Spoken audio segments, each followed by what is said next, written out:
Welcome back to the Scarce Podcast. This is your host Mike and my co-host Scott. How are you doing today, Betty? Betty? Well, we just talked about Betty Brant. Yeah, Spider-Man. Yeah. The horror film we're talking about today is Spider-Man 3. No. It's definitely a horrifying movie. I'm okay. Could be a little tired, not gonna lie. Feel that. Yeah. I got up, I got fully dressed this morning, and took my dog out and was getting ready to leave when our boss told us that we weren't working. So I couldn't go back to work. I had work to do. I had stuff to do on the computer. Yeah, I wound up just editing, so I've been up for a while. But we're not here to talk about our morning routines. We're here to talk about a movie, and this week starts our 5-week October bonanza, or whatever the fuck you want to call it. We're gonna just call it. I'll say we'll call it the Halloween special, Horror Through the Decades, because we're gonna go through horror in 5 different decades, because we can only cover 5 for October, and we're gonna do the 60s, 70s, 90s, 2000s. Yep. And then a special film at the very end that covers pretty much how horror gets changed in the 80s, but it's from the late 70s. So we're going to be going through with these 5 films. You'll see why that last one is last, obviously, but this one is going to cover the 60s. And I think no film better encapsulates horror in the 60s than Psycho. Yes. The Mac Daddy of slashers and horror, just the way that it changed from the 60s and really led it into what we really got in the 70s, which was instead of monsters of fiction and science fiction, kind of crazy aliens and monsters and shit, we got the human monster, the monster that lives inside of us all, which was very transgressive for the time. I mean, when the film came out, it wasn't really a widely done thing. The most you can get for suiting like a human version of the monster is Jekyll and Hyde. Yeah. But even then, it's just like the hyphening of taking all the negative aspects of what a human being or what a man most likely could be. But this is just a regular person that you see in your day-to-day and the things they can commit. Yes.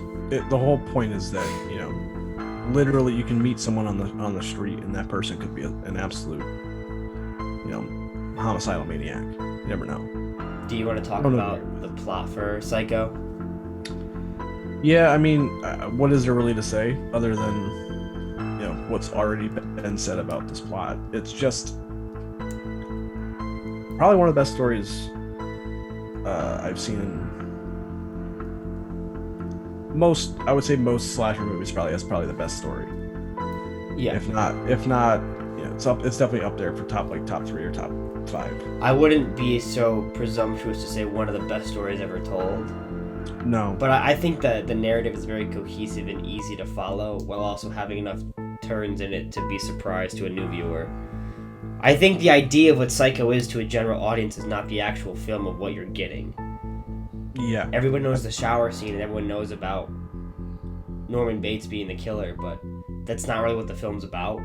So when you're watching the film, it doesn't matter how much audience you have as the general public.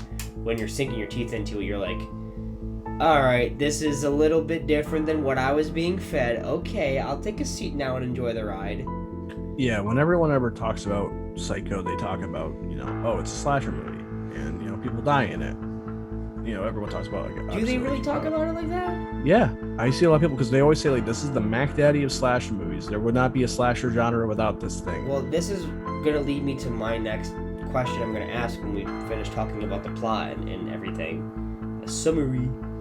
Yeah, but it basically, people are always saying, like, you know, this is, you know, the beginning of the progenitor, whatever, I can't speak today, but you know, the creator of the slasher genre, before Black Christmas and even Texas Chainsaw Massacre really stepped into those shoes. This is what kind of led the charge, and it is so unlike a traditional slasher film as we know it. It's kind of amazing.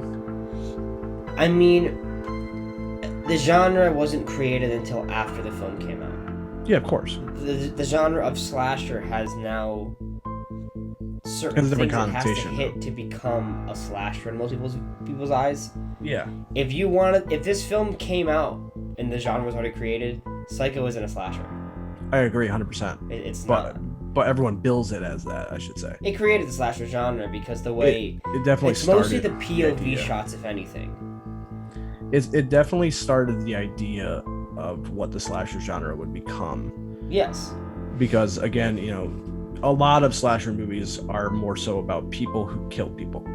Yeah. It's not always monsters. It's not like Jason post part 4, zombies walking around. It's not always like Michael Myers, this motiveless shape stalking people.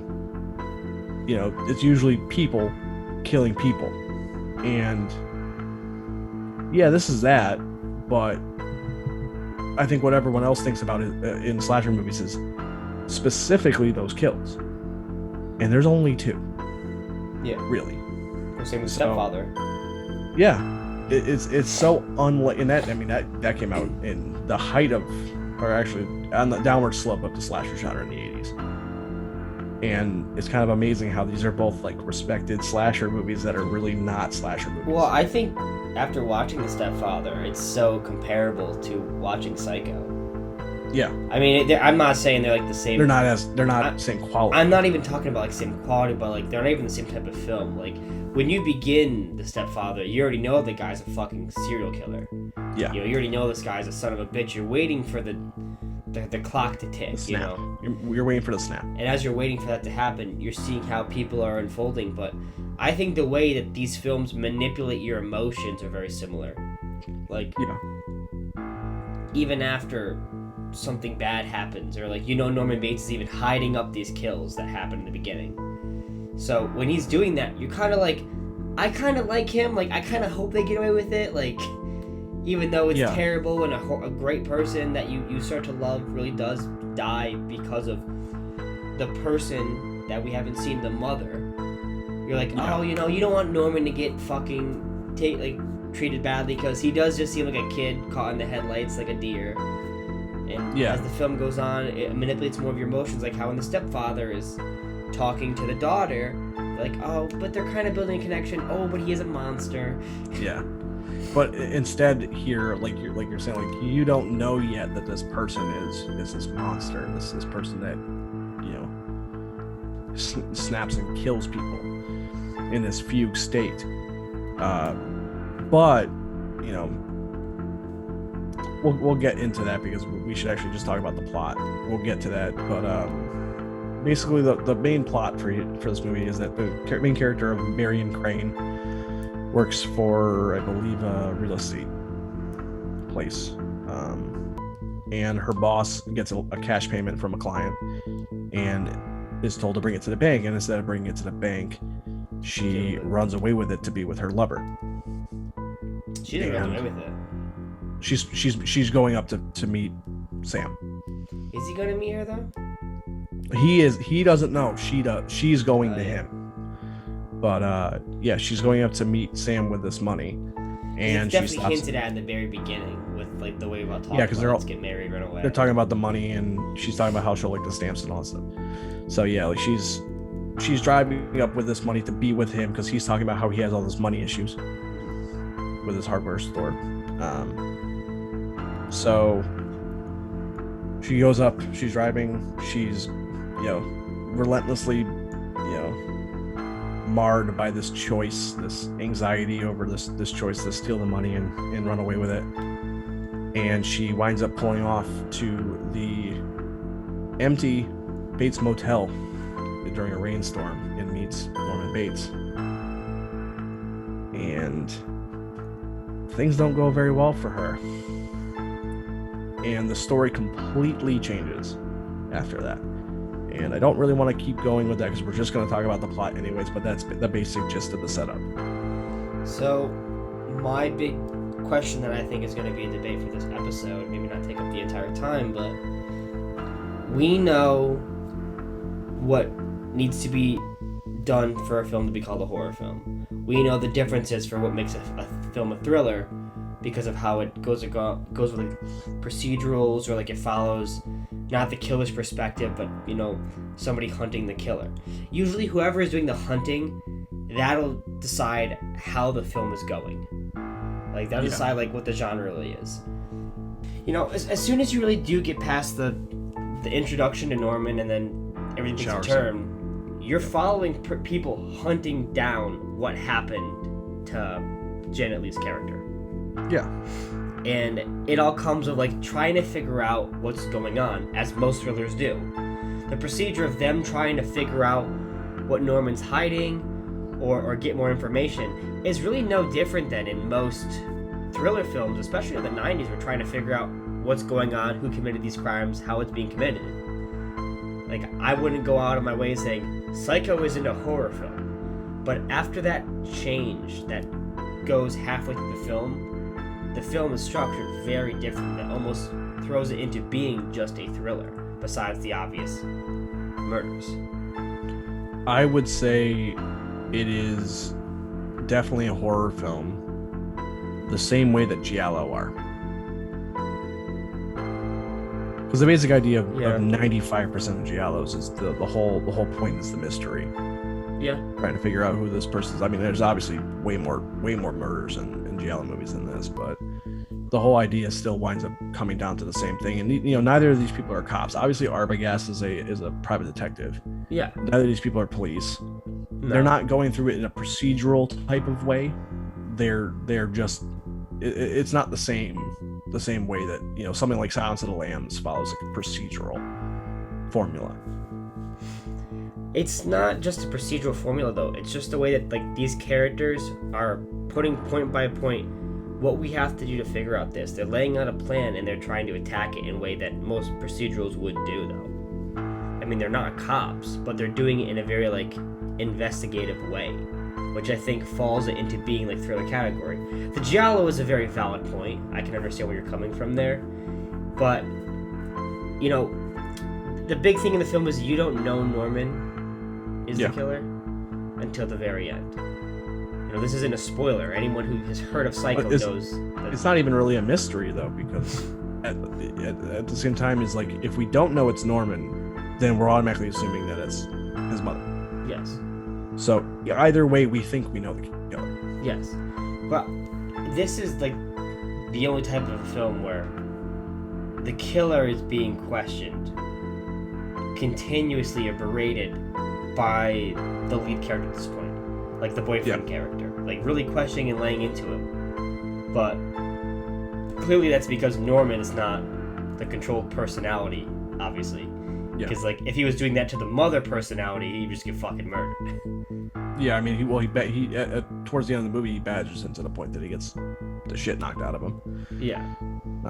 Before Norman runs back to the house to go find Lila in the basement. Yeah. But yeah, I mean, again, this is not like a Giallo, but I would say that this movie has similarities in the fact that those genres both deal with investigative aspects and mysterious aspects to it. Even though the mystery, it's kind of funny, there really isn't much of a mystery in the movie. The whole point is we think that it's Norman's mother the whole time, and the bait and switch at the end is that it's not. I guess we're following them. Actually, you know what? The mystery really is who is Norman Bates more than anything else. We're learning about him. We're learning about the fact that he's saying that his mother is alive, an invalid upstairs in her house, but then we find out wait, she got buried, so she's dead. We're learning things about Norman. Norman is the mystery. Norman himself is the mystery, I should say. In the same way that the killer in any whodunit is the mystery. I would say that this movie is still structured around horror. I don't know. I think like it's definitely got the structure of a horror film in elements. I just think, Hitchcock is known for his thrillers. Obviously. Yeah, he's known as a suspense action adventure kind of director. And as this film plays out after a halfway point, I feel like that starts to play up more and you can see the comparison to his other type of films, and like it really does play out. Like as we learn to uncover more, I mean, the last scene when Lila does figure out that it's the mother's corpse, Yep. and then he springs out, that's like a slasher scene, 100%. Yeah, when he kills Arbogast, that's a slasher scene. Yeah, the whole point of that scene is murder mounting. with Janet Leigh, the slasher scene. Yeah, like they're mounting tension the entire time. Arbogast is going up the stairs. You know, they shift the camera completely. They use the music as a musical cue for terror. Yes. You know, it's definitely structured. I mean, like obviously the mystery aspect is a very important part of the movie, but I would say that it is still structured around trying to scare you. I think half the time is my thing. I think half the time is structured around trying to scare you, and half the time trying to challenge you as to what you think is going to happen. And that's why I feel like half the time it does play out into more of a thriller aspect. But I don't think that aspect directly cancel like because this movie takes that turn and asks that question of you. I don't think that changes the fact that it's a horror movie. No, I don't think it denounces it. I just think it mixes the genre a little bit more. It adds a different layer to the movie for sure. If I said to you Seven is a horror film, you could say to me no. And there's a lot of elements as to say why. It's very easy to denounce that. If I say Silence of the Lambs is a horror film, it's tougher, but there's still more ways to denounce it. I think in the same way that you could bring those two up as saying like these are just thriller films, you could say that like Psycho in a lot of ways is a thriller, and it's halfway between a thriller and a horror film, and it is just a multi-genre movie. And the more you watch it, you start to feel like, okay, I'm not saying it isn't a horror film, I'm not denouncing it, but I think that, you know, there's so many more thriller aspects as that genre's become more bigger and prominent that lends itself closer to that genre than I would think beforehand. Yeah, I also just think that part of that is just, you know, the man behind the camera. You know, that's just his bread and butter. Is setting up those kinds of suspense set pieces outside of the murderers. Yeah, 100%. You know, that's his whole modus operandi as a director. But I just think if you try to boil down a Psycho only being a horror film, I feel like it's kind of disingenuous, though. I guess as weird of an answer as this is a horror movie as viewed through the lens of Alfred Hitchcock. Yeah, because the whole point about one of the points, as far as I understand, because I've been listening to an audiobook about the making of this movie. One of the big things was he noticed what low budget horror movies were doing, and saying, "You think you guys are cool, right? Let me show you how it's done." So I mean, regardless, the point of this movie was to be a horror film. 100%. Yeah, and the book it's based on, you know, not that really matters, because Alfred Hitchcock is not a stranger to taking source material and doing whatever he wants with it. You know, the movie that we watched the other day is not what the book is. No, it's not at all. I mean, characters are similar. There are certain plot things that are similar, but the character of Norman Bates is 40 years old. He's an alcoholic. He's a lot closer to the person that inspired it, which is Ed Gein, than he is in the movie. And they thought that it would be an interesting choice to take this 40-year-old alcoholic and turn him into a 24-year-old doe-eyed pretty boy with a lot of social anxiety issues, which is a stroke of genius. I just think boiling down Psycho to only being a horror film and calling it the granddaddy of slashers is like, it's a blessing and a curse of the film, because as time goes on, the film does share more and more qualities to being a thriller. It does show more and more of how it is a multi-genre film, and it shares less and less of slasher qualities also as time goes on. But that's, like I said, the film created the genre. You can't compare it because there was nothing to compare it to before. Yeah.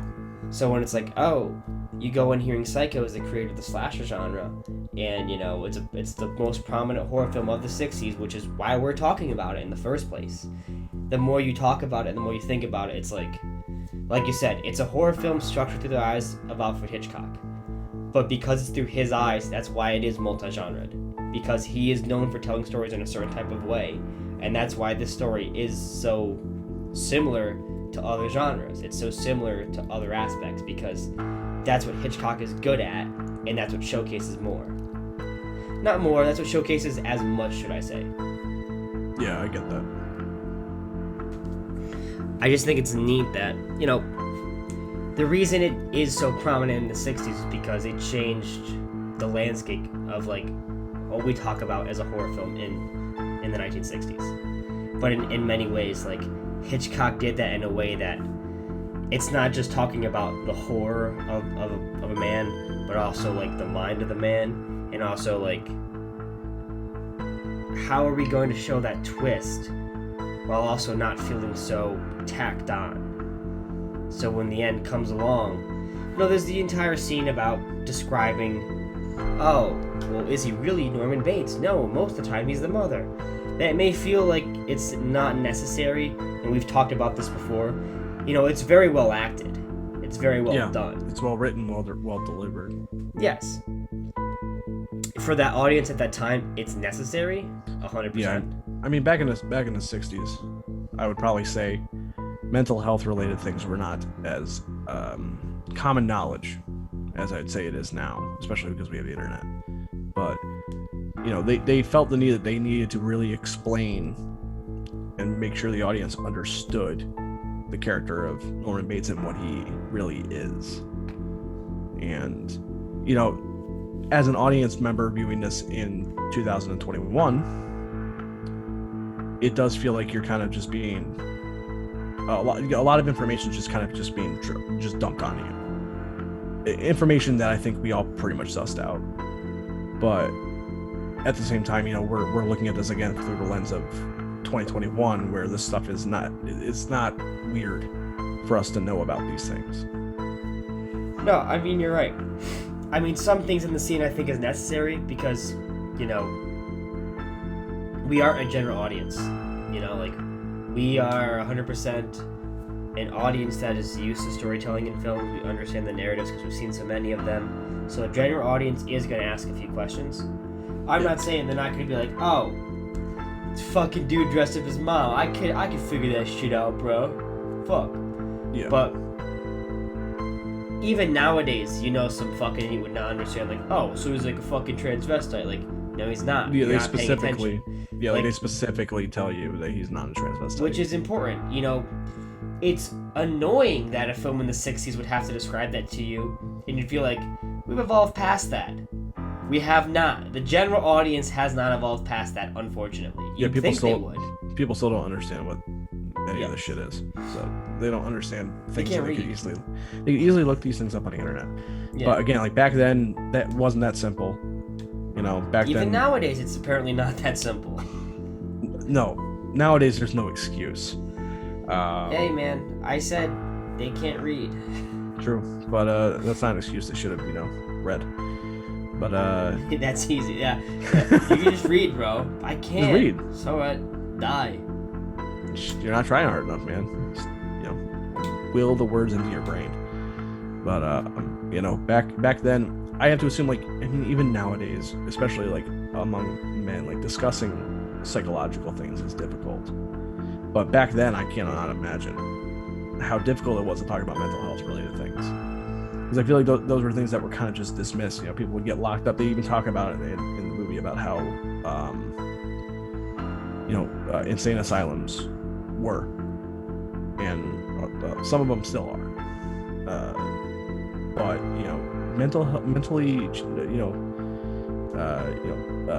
psychologically damaged people were not treated very well. You know, main reason, like he's talking about how, like, if she was alive, you know, he would not put her in a home because he knows. Also, a tip off that he's crazy, because he said he knows what the inside of a psych ward looks like. Oh yeah. But I wouldn't say it's a tip off. I'd say it's a pretty damn, like, you getting it yet? Like, it's a red flag. It's a straight up red flag. So it's just like, yeah, he's like, yep, I definitely know what that looks like. So, but I mean, just that scene in general, though, when he just like goes completely fucking blank and starts talking, you're just like, oh, he's fucking gonna snap. But yeah, I feel like that was a necessary scene at the time. It's like noir movies when they narrate over certain things. Sometimes they narrate over basic actions that, we're just like, okay, I'm watching you do that. I don't know why you're telling me you're doing that. But it was just a different time. Back in the 30s and 40s when noirs were at their peak, that was just the way that those movies were done. And like, yeah, sure, in 2021, looking at it, you could say, well, that's a little bit antiquated, but again, you got to look at it through the lens of the time. I think that it's a necessary scene that is a bit irksome because of just the fact that we have so much ready knowledge. It's almost like it's instructing the audience. I think it's necessary for that time period, especially, but unfortunately, to an extent, some of it is still necessary for a general audience, and like we said, it shouldn't be. Yeah. And I do think that my point about that scene is that, to me, it almost drives home it being more like a thriller. It's just that a lot of thrillers have explanation scenes at the end to describe to the audience what is going on. And, I think my biggest take about for this viewing of the film is just how multi-genre the film really is. Like, the biggest problem with this episode is going to be, what do you talk about? Everything speaks for itself. Like, we know that it's a fucking great movie. When you have I can't sit here with you for 2 hours being like, yo, dude, you see Casablanca? That shit's wild, dude. Fuck Nazis, am I right? Like, it's all self-explanatory shit. Like, yeah, we could sit here and be like, man, when the lighting hits Norman Bates, when he tilts his head, it's so fucking well done. Like, the visuals are so striking, because they are. And, we could talk about that, but we're just gonna sound like a bunch of fucking film nerds gushing about cool shit in the movie. So there are some interesting things that I do want to talk about that I did learn. Because, for one thing, the original version of this movie was a bit closer to the book. It was actually written by one of the writers that worked on Alfred Hitchcock Presents, his anthology television show. And the team that made the movie with Hitchcock were people who worked on that show. Not like, huge cinematic bigwigs that he probably was used to working with. Which I think is really interesting, considering how really impressive this movie is, especially visually and lighting. It's fucking amazing. But I think he does a lot with a little. I mean, there's not many locations on the film. There's not many areas, but what he does have, he just has a strong sense of. Another thing we talk about in most films, especially for horror, is just getting the geography of the area and starting to explore it. Yeah. When Lila goes inside the house, you're really getting an idea of what the inside of this house actually looks like, and starting to see like, okay, over here is this, over there is that. It might not seem necessary. I mean, it's not like it's a callback, like when we go through the house again after Lila, it's at the very end. There's no foreshadowing in the house or anything. But it's nice to explore the house, and the house has little elements that showcase Norman's psyche. Norman's bed is not slept in. The mom's bed is slept in. Norman's bed looks like it's the bed of a 12-year-old because he doesn't go to his room. As you unfold and look in the house, more story elements become more present, which is cool. And it's so wild to see how they do that with just not even 2 minutes per room, if even. Yeah. They very efficiently set up the Bates house. I mean, from the beginning, just the property of the Bates Motel to the house is very well set up because we spent a lot of time there. Yeah, I mean, we visit all the same spots, and even we see like the layout of the motel itself through certain shots.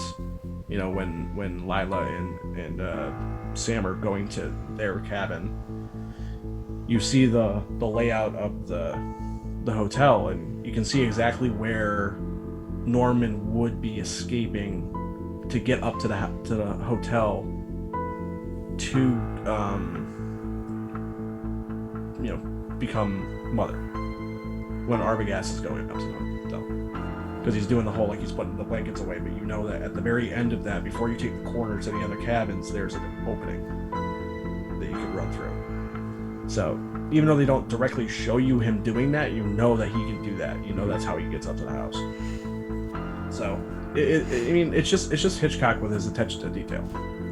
In the script, even, because he was telling, they had a screenwriter come in and rewrite what the original screenwriter had done, and that's the movie we got. It was the second rewrite, and he was telling him, you know, like, the whole movie, you need to think of every question that the audience is going to ask you and answer it. So, like, you're thinking about how, you know, she drives up to California. I can't remember what part of California she was in, but she drove up and traded in her car. But, you know, like, oh, well, did we see her get her information to do that? Did she plan to do that? She did. They deliberately show you before she leaves with the money that she has all of her information to transfer the car over. So they deliberately show you these little things so that the audience cannot ask questions. So basically, they try to make this as airtight a plot as they possibly could. I think they succeed for the most part on that. It's a small scale minor story. Quibbles. Yeah, there's a couple of minor quibbles I have to ask about. You know, like, there's very deliberately they show, like, Norman arguing with his mother. Yeah. Or you can hear them. They are very obviously two different voices. They try to explain it by saying he can just throw it in a matter of a second. Yes. But it doesn't work like that. Yeah, it's completely different voices. So that's one of the things where it's like, I kind of have to... It's a bit of cheating. Yeah. To make it believable for Marion to think that there's another person there, or, you know, yada yada yada. It's a bit of a cheat. But I don't know, maybe they wanted to have Perkins do it, but his mother's voice was not convincing. I don't know. Yeah. But that's one of the only things. Like, everything else is so airtight that the little things kind of start to show up. It's not like these are things where I'm gonna be like, yeah, I gotta take a full point off for those two instances where a woman actually talks when it's supposed to be Norman. Like, I'm not gonna do that. That's stupid. The rest of the movie is so airtight that those just stand out as the thing I noticed, and I'm like, oh, you know, you're straining credibility a little bit because that's impossible. But whatever. Wouldn't have a movie. They weren't gonna have Perkins do it at the time. I feel like that's. Yeah. I also feel like that's something at the time that probably wasn't. You know, male actors probably didn't want to do stuff like that. I don't know. I wouldn't go out of my way to agree. Maybe not. Maybe not Perkins, because Perkins as an actor, but like someone who's like a big, like, you know, action hero actor would probably not want to do something like that. But Perkins was a little different. Perkins was a much more lower key actor. Brilliant actor. I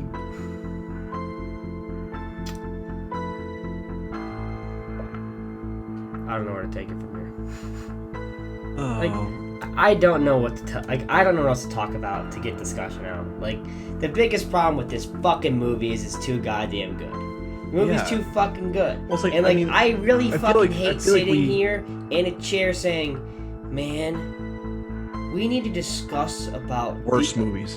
We need to discuss about just how tense this situation was when it's like, when it's an 80s horror film that's kind of like a not talked about fucking like little gem. Yeah, you know, you gotta big it up.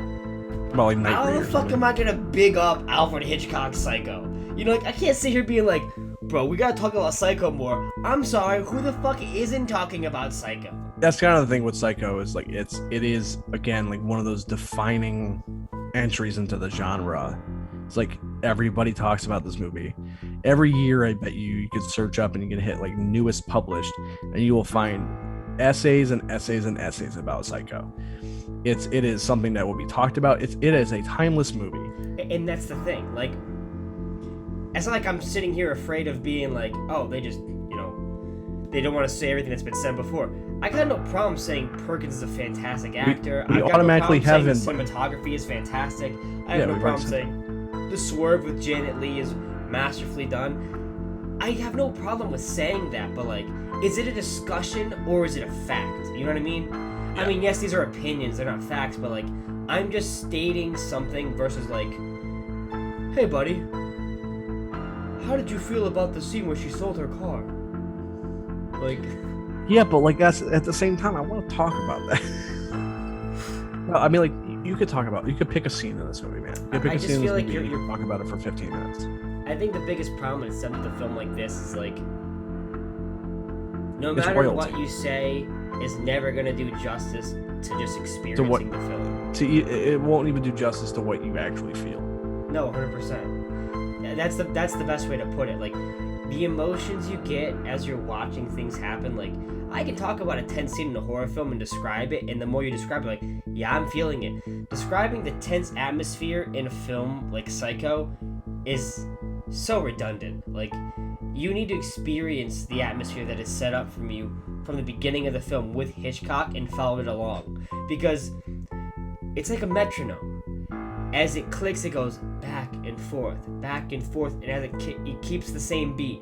And then as one other thing that happens is bad, it just goes, it's a faster. It just goes faster and faster and faster. Another thing, faster, faster, faster. And the motel is the only time it slows down. And then the metronome's going, okay, cool. Steady pace. And then as soon as Janet Leigh's character dies, the tension faster than ever before. Everything, just being in the hotel is like, what the fuck is gonna happen? You feel tension for Arbogast, you feel tension for Sam, you feel tension for Lila, you feel tension for Perkins. Like, Yeah. everything going on, you're like, you know, I like him, I think. Oh, I want him to make it out alive, I hope. Oh, I really like the sister. There's non-stop tension the entire way through. And describing it is never going to be as palpable as just saying, hey man, sit your ass in a chair, sit your ass in a couch, sit your ass in a fucking bed and just watch Psycho. There's nothing we could discuss that's going to be as knowledgeable or as emotional as saying, this is a movie you need to just digest and understand more. Psycho was a film that, if you want to understand filmmaking through the decades, you put your eyes onto this piece of artwork and you say, I'm starting to see how things come together. I'm starting to see how horror does transition. And that's kind of the point out of what I want to talk about with these decades, as do you. These are horror films of the decade, and they are describing their decade, and they're describing how their decade is going to change. Psycho came out in 1960, the very beginning of the year, and the 60s took a radical change because of it in horror filmmaking. Yeah. Like, Texas Chainsaw in Black Mirror, fucking stupid, in Black Christmas, discuss, they go into slashers and talk about, you know, the man killing other people. But Psycho, after that came out, people were starting to dissect what a human being is again in film. They're just dissecting what a human can do. They weren't slashers, but there were more fucking different ways you could hint on, like, the underbelly of society. Look at something like fucking Planet of the Apes discussing what a man really is. That's 68. Yeah, I agree. And at the same time, Psycho came out, which is, it's almost a travesty we haven't talked about this film yet, but at the same year that came out in England was Peeping Tom. Yeah. Which also talks about the psychology of what a man is. But now this one is way more structured like a horror film. You're following the killer going on different things, and you see the struggle they're going through as they commit these acts. But these films are fundamentally very similar on the themes they're hitting in talking about the inner personality of a human and how they feel things and how they do things, not because they want to, but because their brain is forced to telling them to do so. It's kind of crazy because one of these is hailed as a classic and the other one ended someone's career. Yes. That's wild. England is a lot stricter with films. Oh, yeah. A lot stricter. It's kind of interesting because it's like, obviously, you know, Hitchcock is an Englishman and originally was making movies over in England, and he came over here and made this. If he had made this over there, what would happen to Hitchcock? I mean, he's a bit more of a towering figure, even in British when he was directing. He already made films that I think his career wouldn't have been crucified. Not the same way. No. But I definitely think it would have affected him a lot more if he did that over in England. I agree. But I also don't think he would have done it anyways, just because of the context of the story and how it relates to American ideals. and how it's literally based on an American serial killer. So, but I feel like obviously we can't say anything terribly original about this movie, like you were saying, but I feel like if we're gonna talk about Psycho, there are certain things we do have to discuss, even if it is retreading what other people have said. We gotta talk about the cast and how great they are. Obviously, Anthony Perkins is mind-blowingly good. I watched this for the first time all the way through, I think in 2019, and I've seen bits and pieces throughout my life, and I already knew how the story went, because if you don't know in the movie community that Bates is the killer, and he is he has a separate personality for his mother and his body, good for you. I'm impressed that you've made it this far without that being spoiled for you, but good on you. But the performance for that is insane. It is legitimate. I think I texted you after I finished it, because you would obviously had seen it before me. I texted you after that. I said Anthony Perkins' performance in Psycho is legitimately one of the greatest performances I've ever seen, and I will stand by that, and I will die on that hill. It is just one of the most perfect performances I've seen. It's very presumptuous of a way to say it, though. It is, but it is an opinion.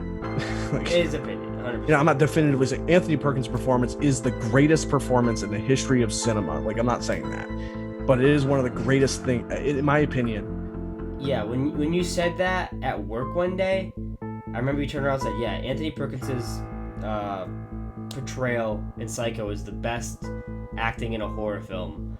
I remember I didn't say anything, because I was just like, whatever, it's an opinion. But in my brain, I'm just like, whatever, fuck Mike. No, I was just like, motherfucker said with his whole ass chest, didn't even blink, didn't even think twice about it. Not even like, I wouldn't sit here and like, immediately my first thing is like, no. But it's not like a no, like, it's not even that good. It's just like, I would have to sit there with a fucking pen and paper and being like, hold on, give me a second. Oh, fuck it. I gotta pull out my notebook. Okay, this one's really good. What would I rate it? And I'd go through like 80 films being like, no, it's still definitely in the top 5. Oh, fuck. I'd immediately then pull out a gun and blow my fucking brains out because I'm not finishing that list. But like, doing that would drive me absolutely mental. Yeah. You raised that question to me. It must have been years ago or a year or two ago, and I immediately thought, like, what portrayals do I think are as good, if not better? And it may sound like another posh sentiment to say, but I can't think of a movie past the 30s. Like, it seems very like hoity-toity to be like, when I think of performances that are transcending what it means in a horror film, I think of early on horror. But like, I think of some portrayals in some early horror films, and I'm like, yeah, I like Colin Clive in Frankenstein is fantastic. I can think of one that I would put in contention that we're going to discuss next week. Really? Well, there's a couple performances you can pick from there, so I don't know if you know which one I'm talking about. At the same level? We will also see how I feel about that, because I haven't seen that movie in a bit. So see, we'll see if I feel. I watched it like 5 months ago. Don't get me wrong, I love this movie. There are 2 particular performances in that movie that I find to be absolutely remarkable. I think it's just the thing is, I think anybody listening to this, if they knew the movie, they knew exactly what I'm talking about. Yeah, just the term "best ever," like. Yeah, I mean, I'm using best, which is usually an objective term, because I don't like using the word favorite as much. Like, that's why I say like the best in my opinion, because I feel like when you say, oh well, my favorite is this, it's like, well, okay, it's your favorite, but like I think that people can have opinions on what is the best and what is their favorite. Like, I wouldn't say that Anthony Perkins' performance in Psycho is my favorite performance in a horror film. No. But I think that it is in contention for the best. I think best and favorite are 2 drastically different categories, and we've talked at lengths about that multiple times. Yeah. I don't think American Werewolf in London is one of the best horror films ever made, but it's one of my favorites. See, I am the exact opposite. I think it is one of the best horror movies ever made. So I don't know. That's why it's an opinion. I have a tough time. Maybe I would say it might be the best horror film in the 80s. Considering how many horror movies exist, saying it's one of the best can put it in within like the top 250. So it's not really like that kind of it's not like I'm saying like, oh, it is like top 5 of all time best horror movies ever made in the history of the genre. Like that's a tall list to make. That's kind of my thing. Like, yeah, that's what I'm saying. Like saying one of the best could put it between any number of figures. To me at least, because there's so many great horror movies. If you say one of the best, though, in my mind, I have to hear it's between top 25 1 and 10. At least. Oh, to me, like, because it's like, if I'm gonna talk about, Fighting Game Boy over here, if I'm gonna do a tier list, you're not having more than 4 people or 5 people in the S tier. If you do, you're a fucking idiot. It's S tier, which means it's unparalleled to the other. There shouldn't be more than a couple people. Yes, and when you boil down movies, there's over probably thousands. I don't want to say 100,000 horror films, but there's thousands and thousands and thousands. Tens of thousands. So, 10 comparative to like 50,000 is not a lot, but 10 as a number is still a lot. Yeah, I'm just looking at percentage. Percentage of all. I mean, it's not like I've seen every single horror movie ever made either. Yeah. So it is all a matter of perspective. I said American Werewolf is easily the best werewolf film, or one of the best, I think it's inarguable. You can make a contention for it being the best. It's easily one of the best. Yeah, I mean it's top 3 easy. That's not an argument, but one of the best horror films to me. Like you said, it all says in your brain, how much do you consider one of the best? Is it from 1 to 100 out of 100,000 films? Is it 1 to 10 of 100,000? It all says like, how do you decipher best? How far is that list in your brain? To me, I have a tough time because I'm like, there's got to be a deadline here. Where's my deadline? Okay, we're chopping in here now. Yeah. I usually put it in terms of like 1 to 25. Well, and in that case, if I'm putting it in 1 to 25, I would say probably American Werewolf doesn't hit that, but... I did Psycho, I believe, when I went to Vegas. I watched it on a flight, and I already had it downloaded. I was like, this is gonna, this flight's gonna be like 6-8 hours or so. I believe 6. I can watch this. Download a couple movies. What was that? Download a couple movies, watch them on the way. Yeah. Actually, I might be full of shit. It might have... No, it might have been on my plane ride. I know one film I did for my plane ride was Black Christmas, and that fucking flipped me on my ass. Oh, that was your first time watching Black Christmas? Yeah, I went on the fucking plane ride with a fucking, like, heart palpitations. God. I was like... God, what I would have done if I could have witnessed your first time watching that fucking movie, dude. That shit was awesome. As I'm watching it, because, like, anybody knows when you're sitting, like, waiting for your plane, you're like, I think I'd rather be in an alley fucking doped out of my mind wanting to die, and I'd still have more enjoyment than sitting here waiting for a fucking airplane. Waiting for airplanes is absolute hell, and it's just the absolute shits, and I hate it. But when I'm watching that movie, I'm just like, there's me, and there's the screen in front of me. Everything else does't fucking exist. Yeah. Don't tell my girlfriend I said that because she's next to me, but during this film, she's not fucking there. Yeah, everything around me is a fucking blank space. I might as well be in a theater and I'm only looking straight because nothing else is going on. We will most likely discuss that in a couple months, but I do want to say I watched that at like 2 a.m. Black in Christmas? The dark. Yeah, in the dark in my living room, back to back with the remake, the first remake, I should say. Ridiculous. One of them's terrible. Ridiculous. You have to state that, honestly. But yeah, true. But I'll tell you what, watching that, getting to the ending of that movie in the pitch black of my house, ooh, baby, that was a moment where it was kind of like I didn't want to move because I was afraid Billy was behind me. That was nerve-wracking. That was one of the scariest experiences I've had with the movie at home. But anyways, back to Psycho, the movie we're actually talking about today. Well, I was trying to think of when I watched it, because I remember watching films during this time period, and I remember thinking, Psycho is going to be the best one. And I had gotten through all of these, and I said, don't get me wrong, Psycho is the best film I watched, but I watched another film where I was like, this was such a shock and surprise to me, I like this more. Was it Black Christmas? I don't think that was the same year I did it. My brain is slowing down, and I think I might have to go call a doctor, but I'm pretty sure it wasn't the same time period. You don't log your movies on Letterboxd. Oh, okay, so... You should do that. No, it was actually. I think Black Christmas might have been the one, actually. Yeah, it was the same year. That fucking... Dude, that October, man... My dick was supercharged, bro. Those films I watched were fucking out of this world. You see, I love Black Christmas. I think I enjoyed Black Christmas more than Psycho. I don't know if I can put Black Christmas above Psycho. It's such a surprise, like... As far as, like... Is it a better film? It's not a better film. Fuck. No, Black Christmas is one of my top 10 favorite horror movies, though, so... Is Psycho in your top 10? No. See, the thing is, like... Psycho was fantastic. And that might be the biggest problem with Psycho. Is when you go into the film, you already know it's going to be great.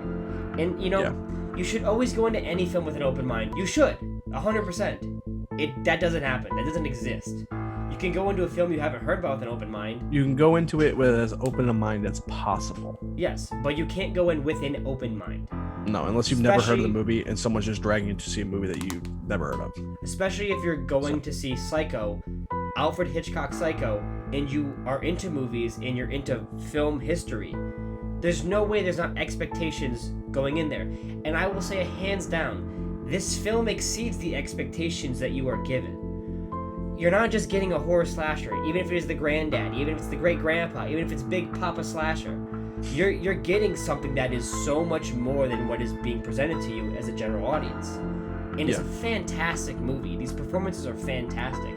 The only problem is that I know it's going to be fantastic. And if I'm watching 31 films in October, and I knew this was going to be awesome, the only reason it's not going to be number one is because that wasn't surprising. Black Christmas might be number one because I said, Mike told me to watch this, and I like the actors in this film, and the premise is cool, but I don't know enough about it. There's not enough history to this film that is going to just drive me out and be like, okay, I know this is going to be a 10 out of 10. There's always a chance that, like, I know this film's highly talked about, but it's let me down, like The Howling. So when I watched Black Christmas, and it fucking humbled me in an airport chair, I was like, fuck.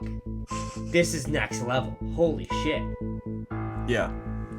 I would argue that is probably the progenitor of the slasher, Black Christmas. Texas In Texas. They're around the same time. I think Chainsaw 74. Yeah, I think they're about 75, yeah. Yeah, so they're about a year apart. So those two together is really what created, Halloween's what created the slasher genre as we know it.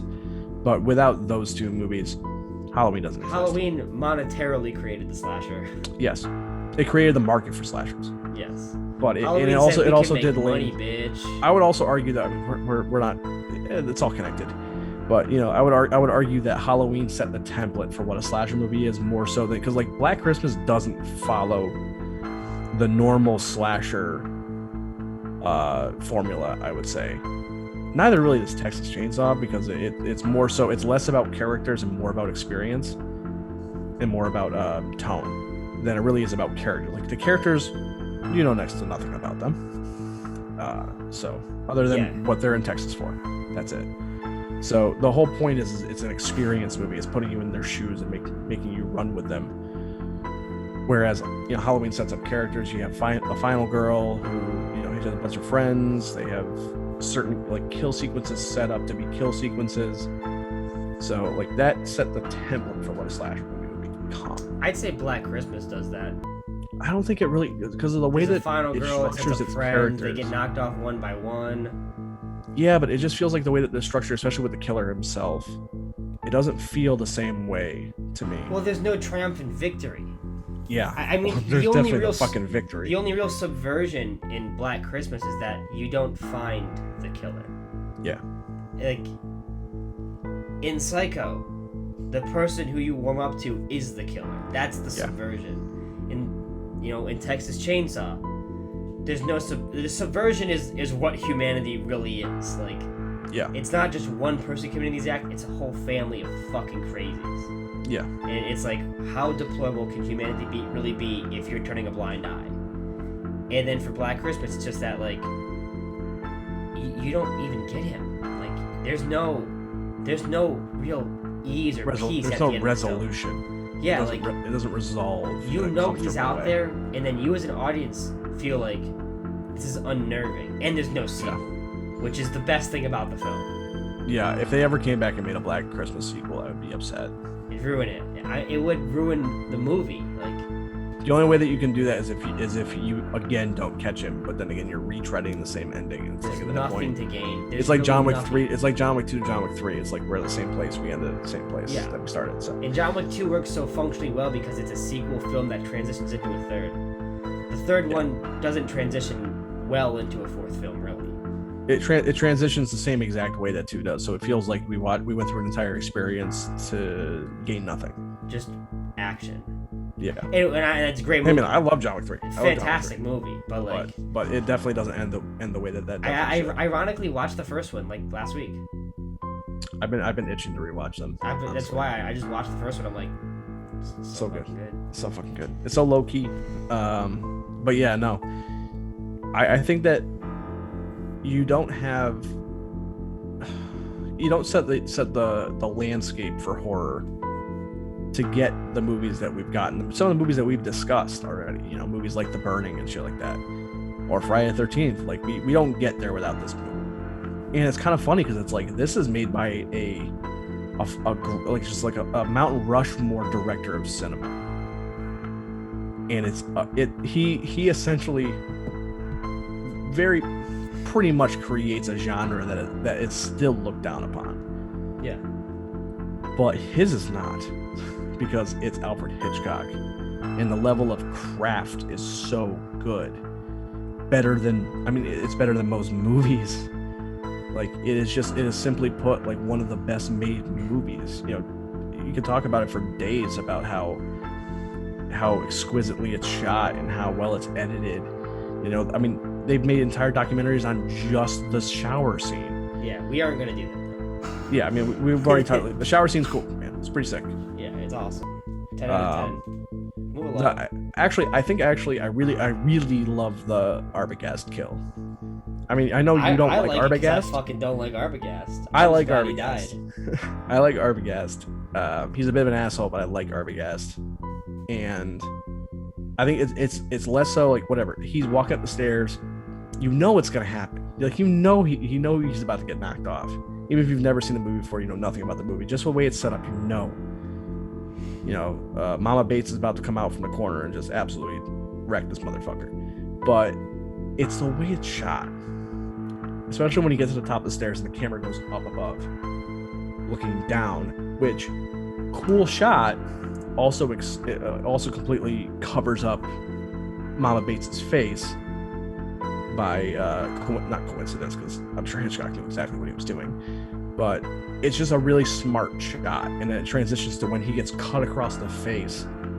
And to me, like watching a movie from the 60s and seeing that, because it's like he gets cut, you see blood trickling down his face, that's more than you usually get from this era. Yeah.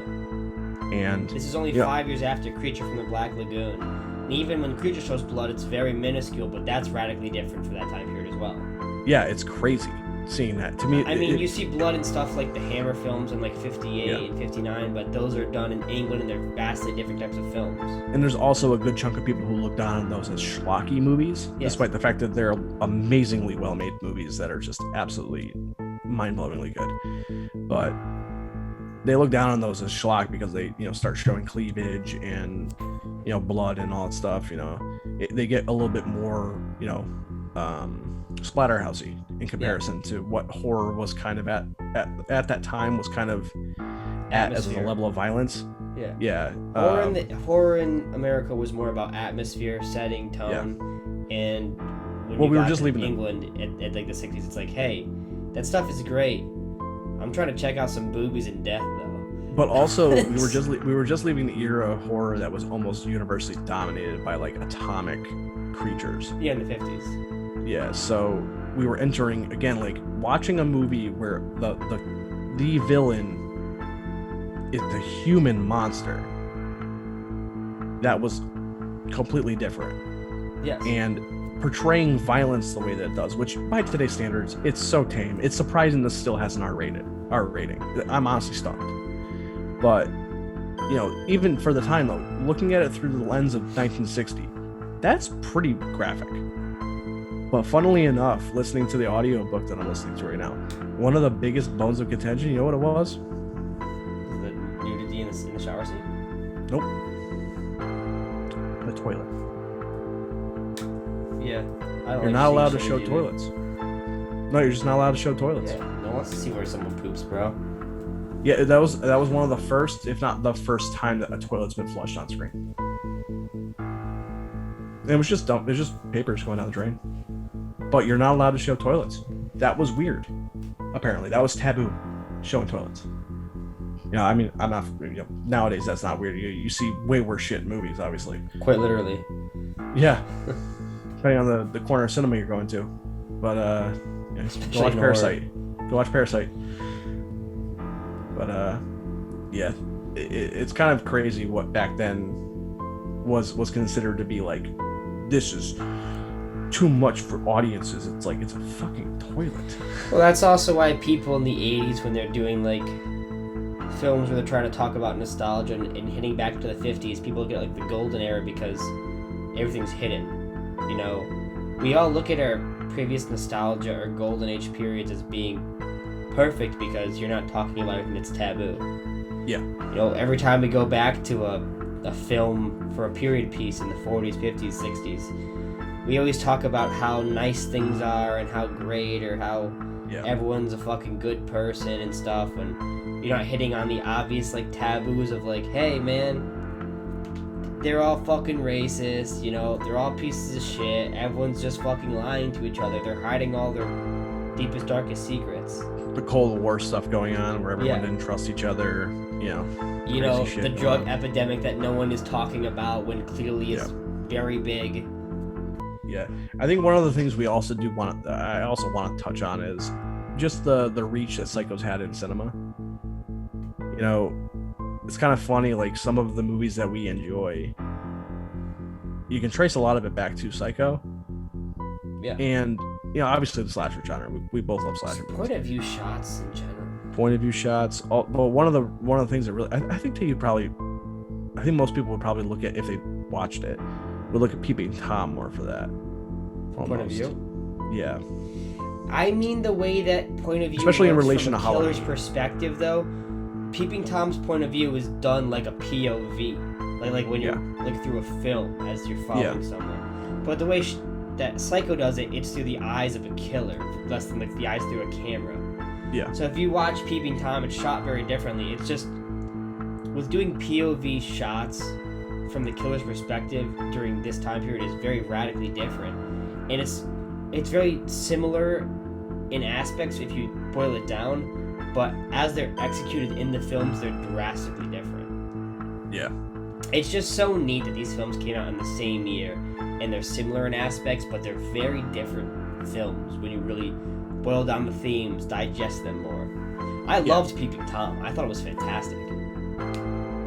I do want to touch on like that.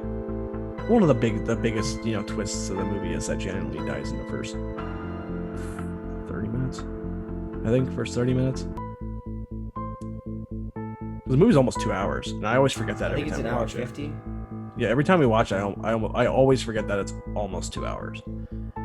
Because I pop it in, and I'm like, oh, it's only a 90-minute movie. I got plenty of time. I'm thinking it's gotta be at like 47 minute mark, only because like you go through her buying the car process. Yeah, that's a long time. The cop following her. Boss, and I think that stuff takes a bit more time. Yeah. It just doesn't feel like it because it's a really well paced. It's just well film. edited. Yeah.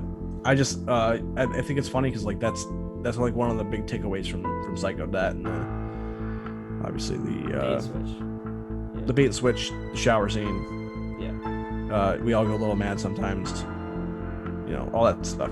But the choice to kill off the person that we're poised to believe is the main character is a trope that has become a trope because of this movie. And one of the big ones I always think of, as far as like pretty much, I don't want to say copying this, but it is definitely homaging the hell out of it, is Nightmare on Elm Street. They do the same thing with Tina. Nightmare on Elm Street and Friday the 13th. And Scream. And Black Christmas. Because they kind of set you up with that first girl. It's like you're following her at the beginning. You're not really talking to Olivia Hussey's character so much. I think Black Christmas splits all the women's time in the beginning fairly even, so it's a bit more mismanaged.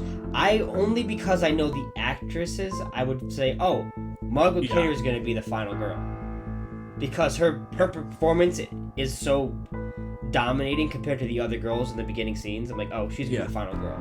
So when I was like, okay.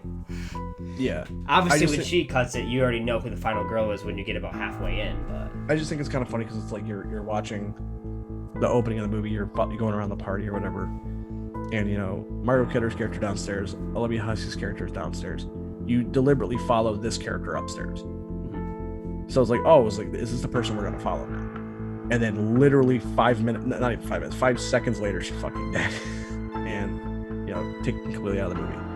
But this even with like Nightmare on Elm Street and Scream, they're both blondes.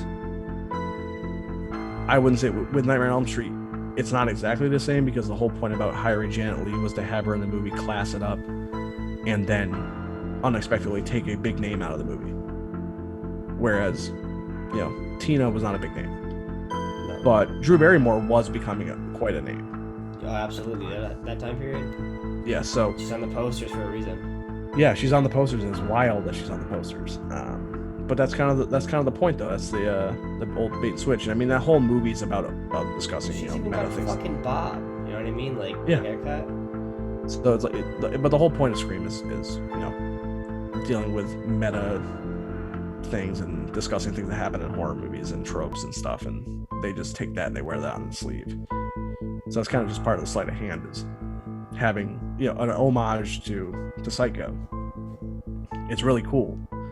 And like I said, they also do it in the first Friday. Cunningham has explicitly said that, like, oh yeah, it's the whole Janet Leigh thing when you first get introduced to Annie and you're following her and then she's the first death. Yeah, I'm sure I could think about it for a while. I could rattle off some other ones that use the same exact idea. It becomes more prominent after, I would say, Scream does it. Scream, Nightmare, those are the biggest ones. Friday, Annie is like Psycho, but it's not the same level as like Tina. You're really following her through a decent amount. She's giving exposition more. When Annie dies in the beginning, you're not introduced that long to the character. So yeah, she's an okay presence, and she pets dogs, and that's about it. Yeah, she's just nice. Yeah. But I don't think it really picked up until Scream. Then people were like, "Oh, that's a fucking real neat idea."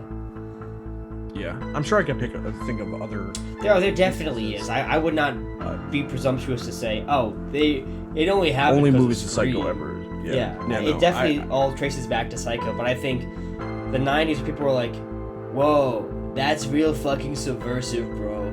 Let's kill her in the first 5 seconds now." Well, the '90s was like, here's a twist, here's a twist, here's a twist, here's a twist. So, yeah, this movie with its twists, like, they play very, very close to the vest, and they know exactly when to show their hand. The whole time you're questioning Norman. From almost the moment he comes on screen, he is this meek character, obviously, a likable character, a likable person. Seems like a really genuinely nice guy, but there's every once in a while this little thing he does where you'll just be like, Also, Psycho with the subversive of like killing the girl in the beginning. Like, no one's done it better. I think the Yeah, Tina and Nancy one is really good, but the problem that people don't pick up with Psycho, except for Nightmare, is that they foreshadow the sister in the beginning. She talks about her sister. Oh, yeah. So when she gets brought in, it's like, okay, cool. Drew Barrymore dies at the very beginning before we're introduced to any other characters. Yeah. So you can't, there's no foreshadow, you can't really get any with the way the scene's done. When Annie dies in the beginning of Friday the 13th, there are no other characters really. So Yeah. what the fuck is it subverting? And the only other one is Nightmare, which they do interact with Nancy beforehand. Yeah. So it's like, okay, cool. Now you can follow someone else. I wouldn't say it's as well done as Psycho, but it still is very well done comparative to the other two. I would also say, though, that the way that Psycho stands apart in that department, too, is that they do play this bait and switch game. Yes. But the whole movie, for the first 45 minutes, is a completely different movie. Yeah, absolutely. Even before the shower, not even counting the horror aspect of the shower kill. It's about a person on the run with money. And she has this whole story built up about her. You know, dealing with, obviously, things that come back in the end, you know, Sam and Lila and all that stuff. Like, those are all things that return. But the money doesn't matter in the end. No, it's not important. It is a catalyst to bring these characters together to discover this mystery, to figure out this mystery and find this killer. But the money is inconsequential, which is funny because they are both Marion and Norman are trapped because of money, technically. I mean, obviously Norman's trapped for a couple of different reasons, but when you're watching the movie at the beginning, he's not letting on to that nearly as much. He says that he has to take care of his mother, but also bill-related things you gotta deal with. And you know, he could use that money if he was thinking about that, but none of it matters. Though the point is that he's covering up for what he thinks is he's covering up for his mother. So he tosses the money away. At the end of the day, the money doesn't matter, which is one of the more brilliant things about the movie. It's kind of like, I mean, not really a related kind of movie, but like Mission Impossible 3. The whole thing's like, oh, where's the rabbit's foot? Doesn't matter. The rabbit foot doesn't fucking matter. It never comes into play, other than the fact that he steals it and gives it to the character. We never find out what it is. It's never used for anything. It's not a MacGuffin that's used for, you know, world domination or something. It doesn't matter. Same way the money doesn't. And I think that's really cool. The money's just a plot device. Yeah, it's just a plot. It's just a device to get Marion on the run and desperate enough to stop at the Bates Motel. That's it. And it's not like Bates's motive is not, oh, you have $40,000. I want that. It's just he looks through a peephole, gets aroused, and because of the fact that he's attracted to Marion, mother comes out and kills her. It has nothing to do with the money. I think that's just really cool. It's something that, you know, we're such a detail-oriented. I would say that, you know, we always talk online about plot holes and how, you know, oh, why is this even in the movie if it doesn't matter about the main plot? And it's like, not everything has to push a plot forward every 5 seconds. I mean, this does push the money 100% pushes the plot yes, forward. but at the end of the day, when Marion is dead, the money ceases to exist. Like, it the doesn't money matter. as an actual object ceases to exist. The idea of what the money means to different people is what keeps the plot running through. Yeah, but the bulk of the plot is trying to find the killer at a certain point because of the fact that the main characters become Sam and Lila. Lila and Sam don't care about the money. No, they don't. The only person that cares about the money is Harvey Guest, and that's only because that's his job. Not and once the he's only taken, person, but he's the only other recurring character at this he's the time only period. person that Yes. shows up in Yes. the movie from that point onward that cares about the money. Yes. The only principal character that cares about it.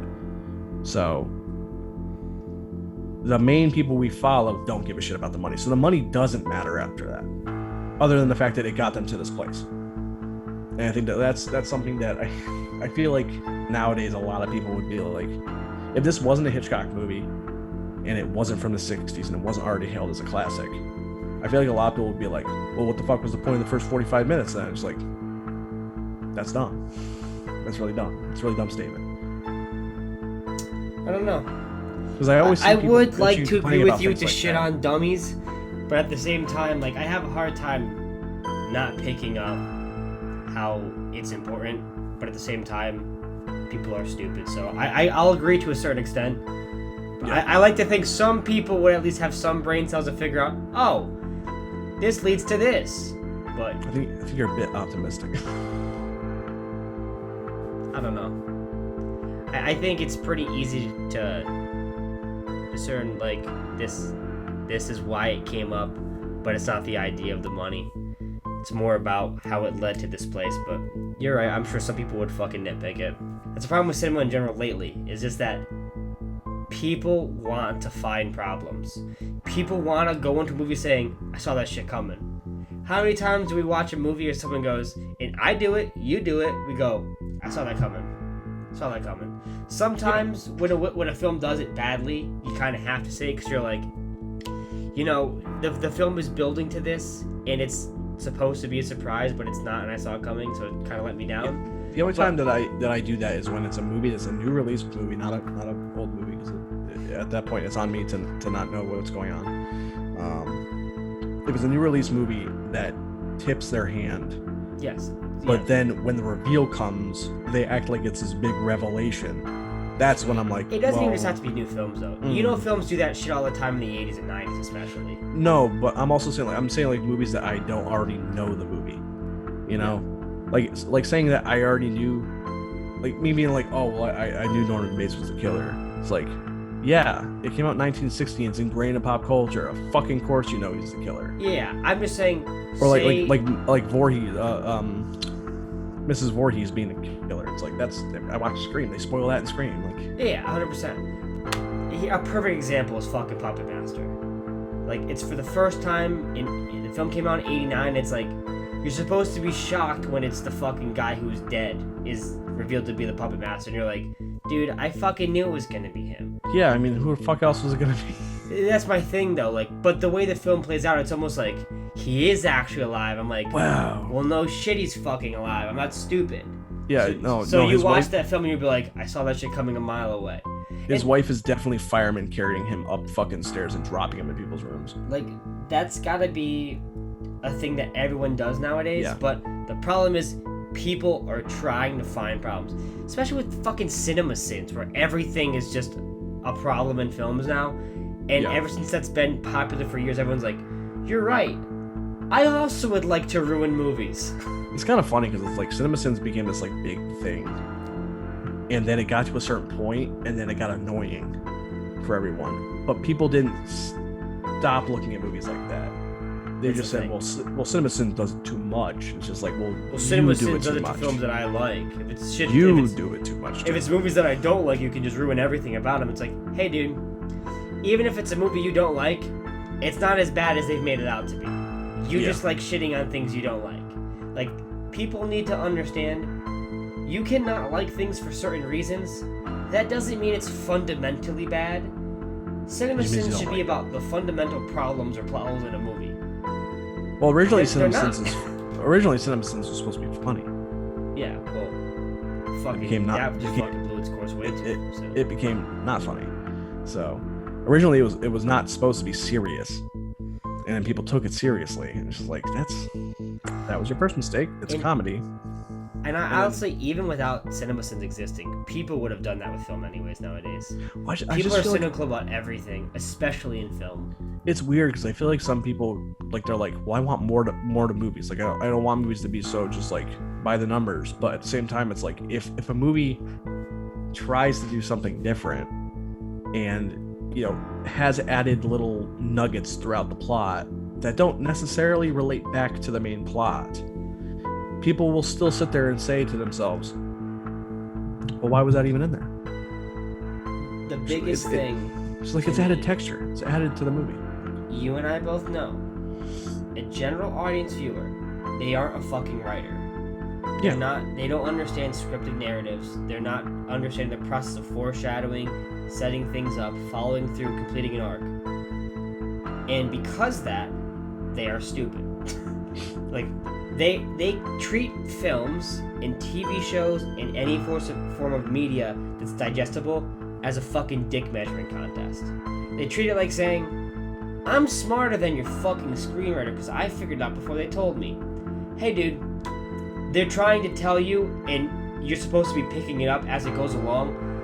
You're not that smart. I don't know what to tell you, dude. Like, you're not better than the fucking screenwriter. Like, this is foreshadowing. Yeah. Everyone wants to feel like they are a fucking genius when they're watching a film. Like, well, I saw that coming. I was picking up on these minute details.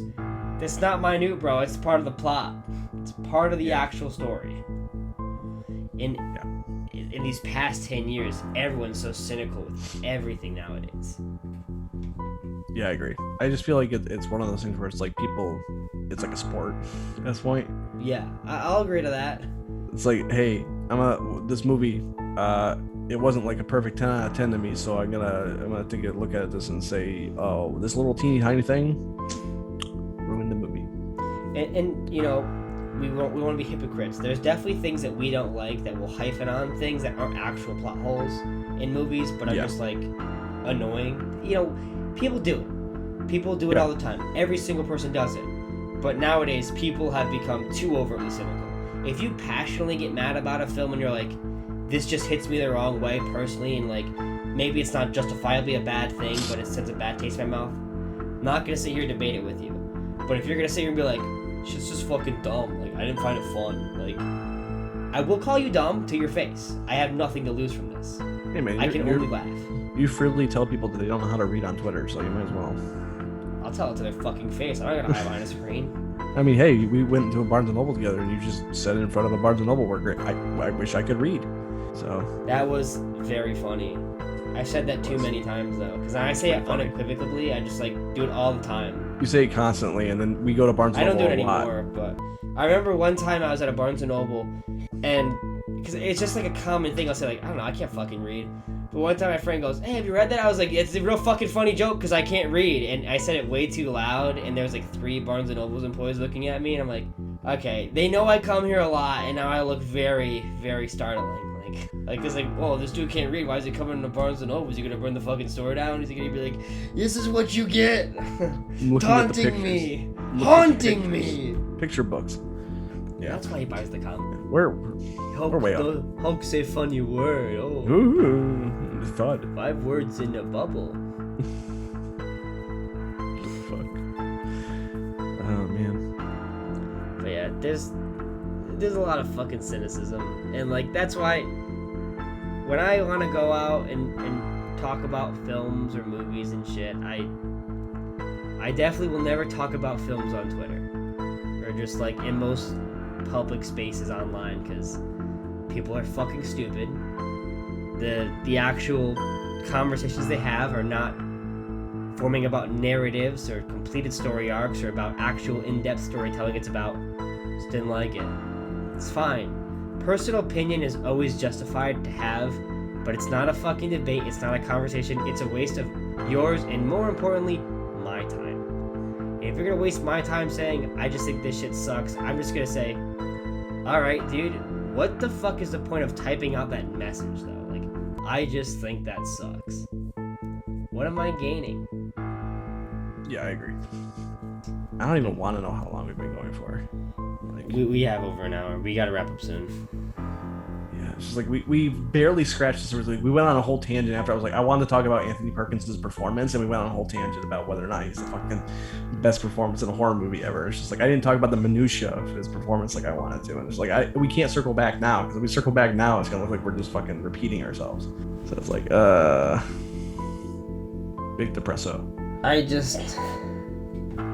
I don't know what there is to gain from this, is the problem. Like, the conversation is such like... It's just like, this is the logical movie to pick for the 60s. Yeah. Like, what the fuck do you say about it? The problem we already talked about how it evolves the 60s. That's the reason to talk about the film. Yeah, like, but it's like, if we watch the movie we're gonna talk about, we should talk about the movie, and we've been kind of just like avoiding talking about the movie because it's like everyone talks about the movie. Every year, I'm serious. I honestly think I'm right. Every year, I bet you, there's a new fucking video essay or a new fucking op-ed about Psycho. because it's one of those movies, man. I just don't care about doing that though. Like, I It's mean, like you are I'm right. I'm starting to You're get right when you say that. Like, legitimately it comes out every single year, and like I sit there and I say like, what makes any of these motherfuckers different though? Like, it's not like there's not a lot to learn from Psycho, but like, I'd have to do so much intensive research to get a different perspective that I feel like people should be justifying when they talk about, oh, I had not thought about this. But the experience of the film in general is an experience you could say, this is fantastic, digest it for yourself and understand why it works so well and why it transcends film. As in just being like, it's a good movie in the 60s. It's not just a good movie in the 60s, it's the movie of the 60s. Understand why it's like that. Understand how this film in the 60s led to something like Rosemary's Baby existing. Like, and to only really uncover that is to watch it. And I feel like there's not much more we can really I guess like if someone is overwhelmed with just appreciation for the movie, like they feel this, they watch the movie and it affects them that much, write about it, man. I don't want people to not write about Psycho. Oh, 100%. That's stupid. I mean, we're doing a podcast about Psycho right now. Like, 100%. Obviously I don't like, but at the same time, it's like every year, like we have the same conversations about Psycho. Like, it's not going to change. It's not a movie that's going to ever change, really. I guess the only conversations we can have that change is just the way we view mental health nowadays in comparison to back in the 60s. And we talked about that. Yeah. How it, people are still stupid nowadays, but generally speaking, the stuff that we learn at the end of this movie, I think that a lot of us have the basic understanding to know before we get to that point. Yeah. And like, the problem is, it's like when you're doing a quiz, right? Or you're doing a test, and you already know most of these answers, so when they come up, you're like, yeah, okay, I got that. Okay, this one I gotta think about. Like, that's when it comes down to, like, a psychoanalysis. You know most of the stuff that people are going to talk about. So, like, if someone says, like, did you know that Psycho is based on the real-life killer, Ed Gein? I'm going to sit there being like, no, dude, I'm 4 years fucking old. I didn't know that. Because you and me know, as someone who looks at the films or tries to uncover more about film, this is what it's based on. This is from the book. This is what they're adaptating. This is... I'm also a fan of true crime stuff and serial killer documentaries. So like it's something that obviously if you do a documentary on Ed Gein, they're going to mention, oh, this movie inspired Psycho and Texas Chainsaw Massacre loosely. Yeah. But it's one of those things that you kind of just learn with the times.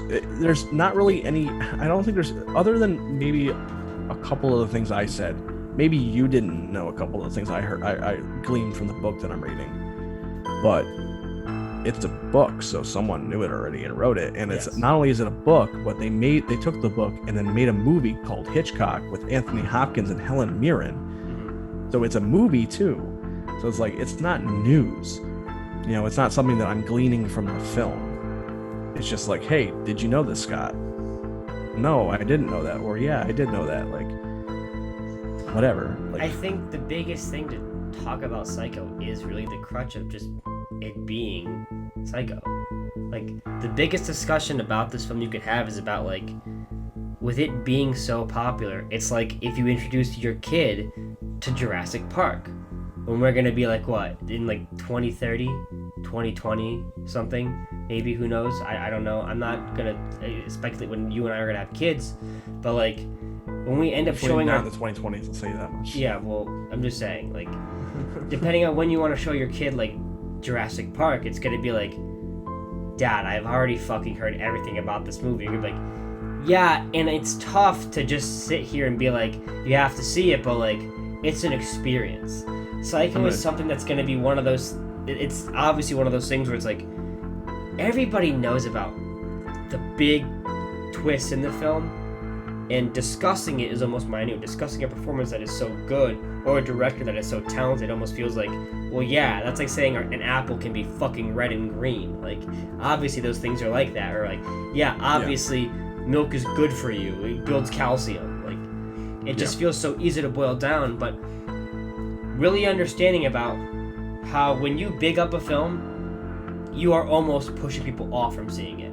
The same way if you saw a movie in theaters and you're like, dude, it's so fucking good, I loved it. Everything about it is fucking fantastic. You might not want to, like, you really got to pay attention to everything, though, because this leads into this. This is so good. Someone might sit there and be like, you're kind of being a fucking asshole. I don't want to watch this movie right now. Depending on how you talk about a film, it might seem like you're pushing the audience off, because now if I feel like if I don't love this movie, I'm going to feel like a bit of a douchebag or something. Yeah. So it's setting a precedent that it is so well regarded that it almost closes itself off from new viewings. And the best thing to say right now is that it is that good. Like, you should sit down and enjoy it. I'm not gonna sit here and spoon feed you saying, oh, here comes the airplane, it's called Anthony Perkins' performance. Like, you'll digest that yourself. I'm not gonna shove it down your throat. But we have to say how great it is. We have to say how important it is. But the most important thing is your experience with it. How you are going to experience these things happening in your life when you watch this film. I'm not going to say you watching this movie is going to be just as good as your first time having sex. But I'm going to say you watch this movie is going to be an emotional experience. You're going to be like, this is not what I thought it was going to be. No, Psycho is better than sex. You hush your mouth. Okay. Not true. I send that statement, I'm gonna have my phone fucking blown up with some angry messages. So, Psycho's awesome, and like, I would say that we are also operating under the assumption that the people who are listening to this podcast have hopefully seen Psycho already. But even if they haven't, they've heard of it. I mean, we can't spoil anything about this movie. It's one of those movies where it's like it's unspoilable. If you exist on the planet Earth and you know anything about movies, you probably know what happens in Psycho. It's the same thing with you can rattle off a bunch of movies that you know the ending to before you got to it. Like, it's something like before I watched fucking Planet of the Apes, I knew how Planet of the Apes ended. It's ingrained in pop culture. We all know how that movie ends. It doesn't make it any less amazing. No. Same thing with Psycho, man. The finale, the final shot of Psycho, it is done to death. Everyone knows the final shot of Psycho. I wish Psycho was in that same level of like film, bro, with like Tarantino. Where, like, you have dudes coming up being like, "Yeah, I don't know, dude. When you're like into film, it's like in your life you pop two cherries. When you fuck and when you watch Psycho.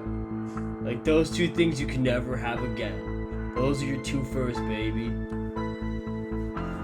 I wish it was like that level of Tarantino where people say that shit about like Reservoir Dogs. I would actually kill myself on camera.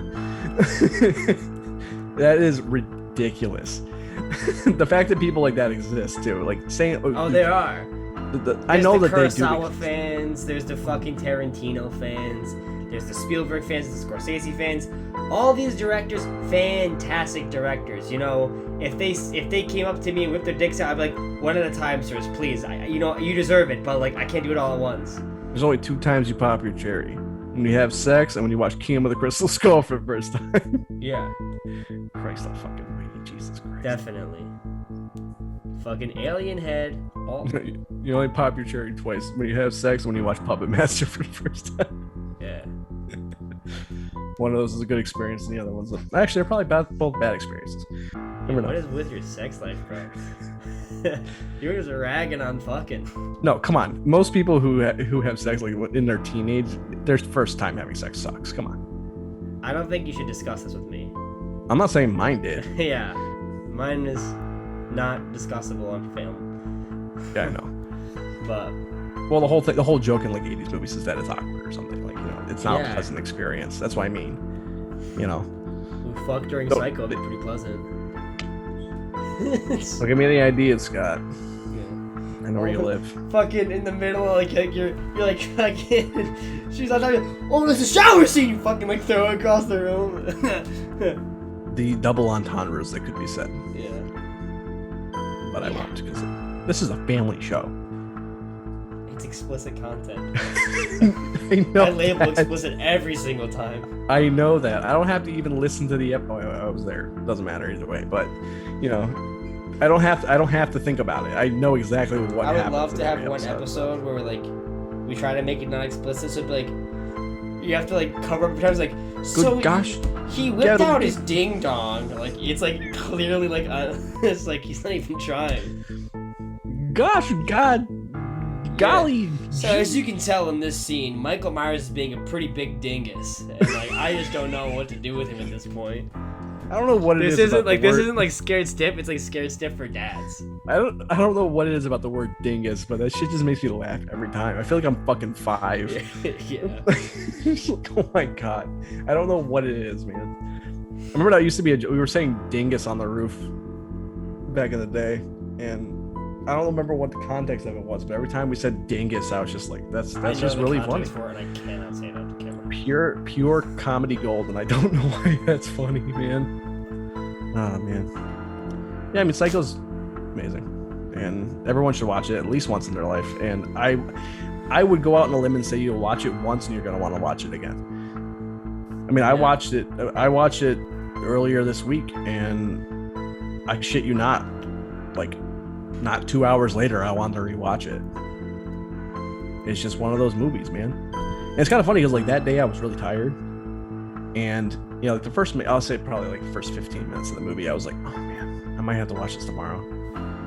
And as soon as she got to the Bates Motel, man, whoop, I like it in the very wide awake. beginning. Honestly, Wide there's awake. not many films. No, it's where good. It's not even as boring. It's just I was tired. But as soon as you get to the Bates Motel, it's just like you're so on edge that you can't be sleepy. Like, I think as soon as she goes to the car trades the dealership. car, and that's when the tension really starts to build for me. I'm like, yeah, I'm really along for the ride right now. So there's a 4K for this movie now, which I still don't have. But just the Blu-ray, because I have the Psycho collection with the four Psycho movies, not the remake, the 4 Psycho films. Oh, with Vince Vaughn. Yeah, I'm not touching that. Go on. But I popped this in, and I'm like, oh yeah, whatever. It's the Blu-ray. Tell you what, it's a damn good looking Blu-ray. I got the Steelbook one.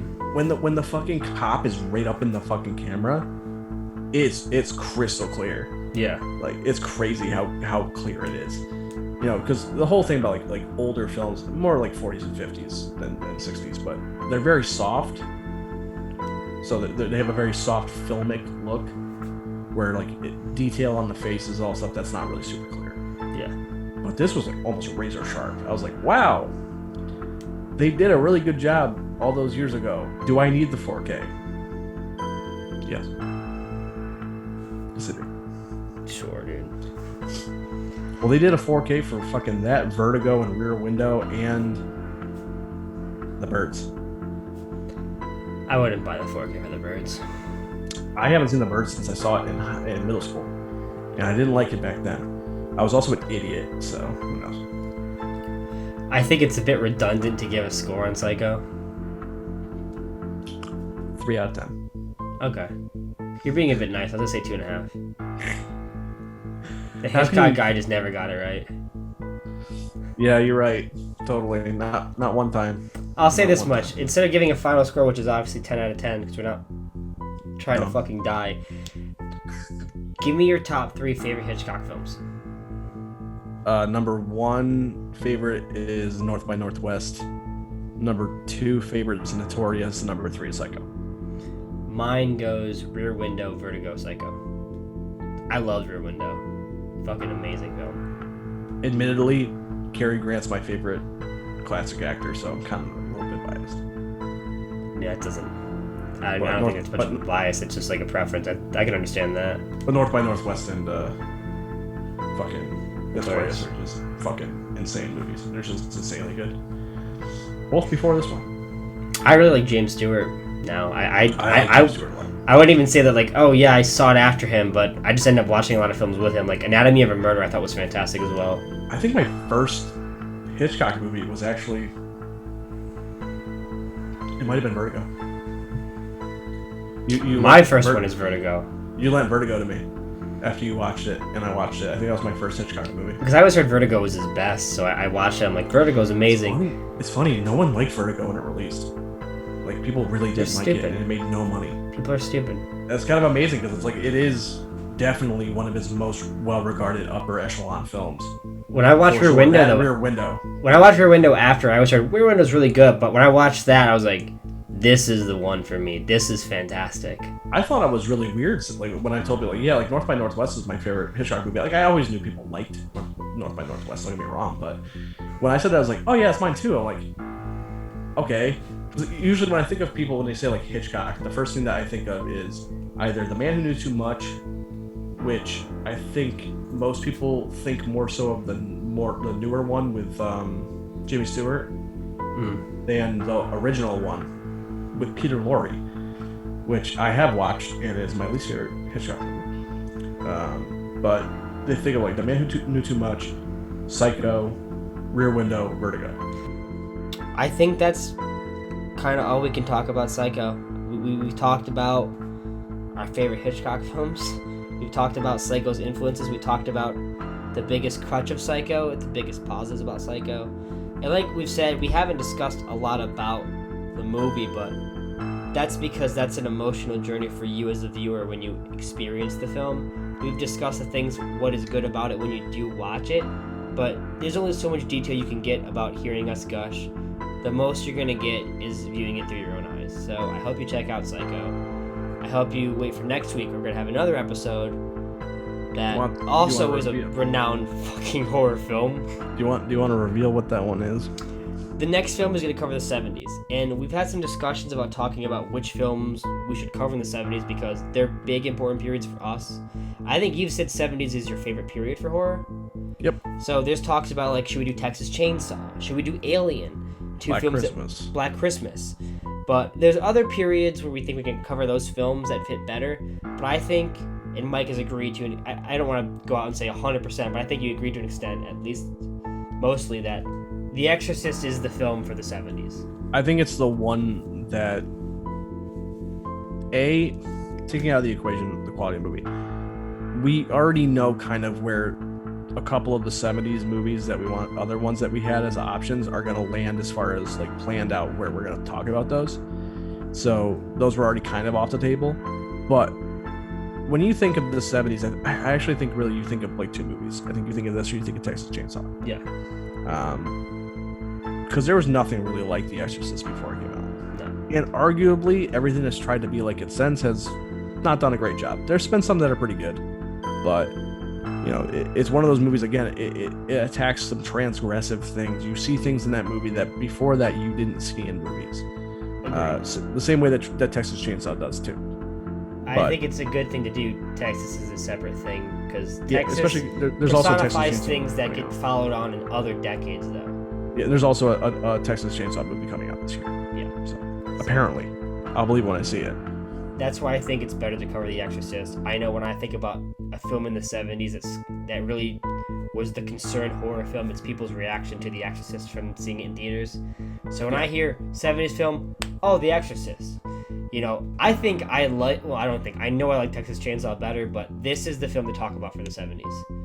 So, yeah, I just think it also has a lot more, I don't want to say it has more meat on its bone to discuss because it does, like they both have a lot of things you can talk about. Oh, absolutely. But there's a lot of thematic things to talk about. There's characters to talk about, really dig into. More importantly, it's also very different from the other films we're talking about. And Texas Chainsaw almost sits too comfortably in with these other films. Yes. So I think it's going to be a good change of pace. So I agree. Tune in next week. We'll talk about The Exorcist, and I know it's going to be a lot of fun. So we'll see you then. Thanks again for joining us now. Bye-bye.